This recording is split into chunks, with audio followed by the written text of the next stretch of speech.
আসসালামু আলাইকুম প্রিয় দর্শক, লালমাই জনকণ্ঠ পেজ থেকে নতুন আরেকটা ভিডিওতে স্বাগতম। চরবাড়িয়া ভোট কেন্দ্র থেকে সর্বশেষ পরিস্থিতি জানার জন্য এই মুহূর্তে আমার সাথে আছেন জামায়াতে ইসলামের চরবাড়িয়া কেন্দ্রের আহ্বায়ক জনাব হেলাল উদ্দিন সাহেবের সাথে একটু কথা বলার চেষ্টা করবো এবং কি এই কেন্দ্রের সর্বশেষ পরিস্থিতি নিয়ে কথা বলার চেষ্টা করব।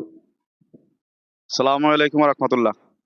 আমাদের এই কেন্দ্রে আমরা 38 ভোট আছে, 60টি গ্রাম নিয়ে 3822 ভোট আমাদের এই কেন্দ্রে। আমাদের 60টি গ্রাম নিয়ে এই কেন্দ্র চরবাড়ি কেন্দ্র। আসলে এটা ঐতিহ্যবাহী কেন্দ্র। আমরা শুরু থেকে সুন্দরভাবে নির্বাচনটা শুরু করছি। পরবর্তীতে প্রায় 11টার দিকে আমাদের দুইজন ভাই আহ, ইসলামী ব্যাংকে চাকরি করেন, আহ, আলী আকবর ভাই। উনি কেন্দ্রে 80 ভোট দিয়ে যাওয়ার সময় ওনাকে পথে অ্যাটাক করে বিএনপির নেতা কর্মীরা।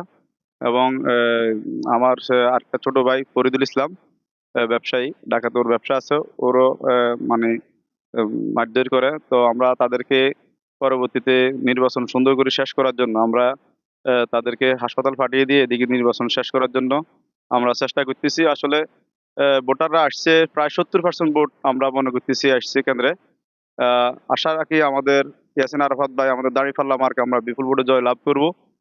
আমরা এই সমস্যাটারে আপাতত এক সাইডে রেখে আমরা আহ, নির্বাচন শেষ করার জন্য চেষ্টা করতেছি। আমাদের এই কেন্দ্রের আমাদের একজন মুরব্বী, আমাদের শিল্পপতি চরবাড়ি গ্রামের আহ, কোরবান আলী মামা, উনি বলছে যে এই বিষয়টা আমরা পরবর্তীতে আমরা এটা সমাধান করব, আপাতত নির্বাচনটা আমরা শেষ করব। তো আসলে আমরা আমাদের এখানে যারা আরো বিএনপির নেতা কর্মীরা আছে তাদের সাথে কথা বলি, আমি নির্বাচনটা আসলে সুন্দরভাবে শেষ করার জন্য চেষ্টা করতেছি। ইনশাল্লাহ আশা করতেছি সুন্দরভাবে আমরা শেষ করতে পারবো। তো ধন্যবাদ সবাইকে। আসসালামু আলাইকুম।